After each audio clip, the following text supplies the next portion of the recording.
Investment in securities market are subject to market risk.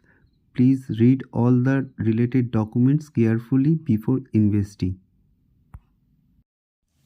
নমস্কার বন্ধুরা, Bengali tedder জোনে আপনাদের সকলকে স্বাগত। শুরুতেই যে খবরটা আপনাদের দিতে চাইবো যে চীনে আবার আরেকটা নতুন ভাইরাসের আউটব্রেক হয়েছে। নতুন বলবো না, এটা 2001 সালে প্রথম দেখা গিয়েছিল, তারপর আবার এটার প্রত্যাবর্তন এবং মিউটেশন ঘটেছে, যার ফলে এটা চীনে মারাত্মকভাবে সংক্রমণ ছড়িয়েছে, যেটার নাম হচ্ছে HMPV বা হিউম্যান মেটানিউমো ভাইরাস। এই ভাইরাসটার একেবারেই সব কিছু সিমটম কোভিডের মতোই। আমরা দেখেছিলাম করোনার সময় কি রকম জ্বর, প্রথমে সামান্য জ্বর, সর্দি, কাশি, এগুলোই ছিল তার প্রথম সিমটম।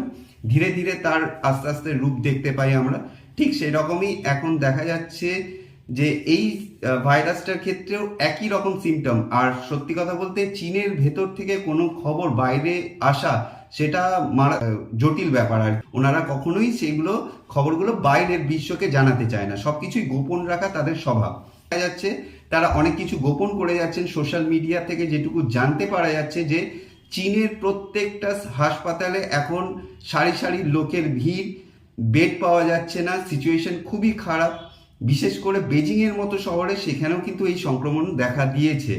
এবার আসা যাক এর সিমটম, যেগুলো আগেই বলে দিলাম, যে সামান্য সর্দি, কাশি, জ্বর, মাথা ধরা, এইগুলো, এবং তার সাথে সাথে শ্বাসকষ্ট। আর সিভিয়ার কেসে দেখা যাচ্ছে ব্রঙ্কিওলাইটিস, ব্রঙ্কাইটিস বা নিউমোনিয়া, এবং সাধারণত লাং ইনফেকশন থেকেই এইগুলো আসছে।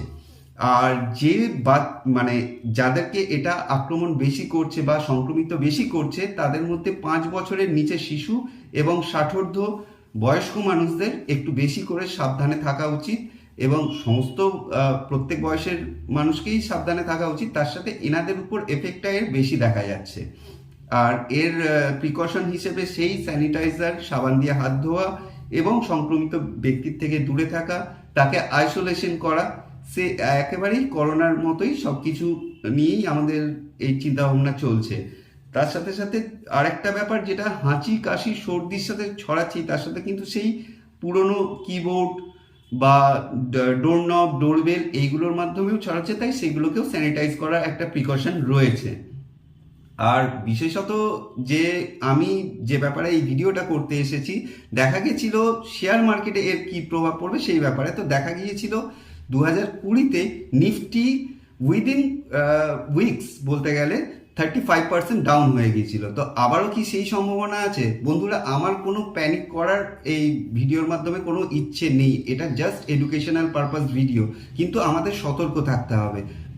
আগামী দিনে কি আসতে চলেছে আমরা নিজেরাও জানি না। সবাই এই নিউজ চ্যানেলগুলো থেকে যা জানতে পারছি যে 40 দিনের মধ্যে এটা ভারতেও আসতে পারে। তো সেক্ষেত্রে আগামী দিনে যে ট্রেডগুলো করবেন অবশ্যই সতর্ক হয়ে করবেন। বিশেষ করে যারা ফিউচারে ট্রেড করেন তাদের তো বেশি করে এটা সাবধানতা অবলম্বন করা উচিত।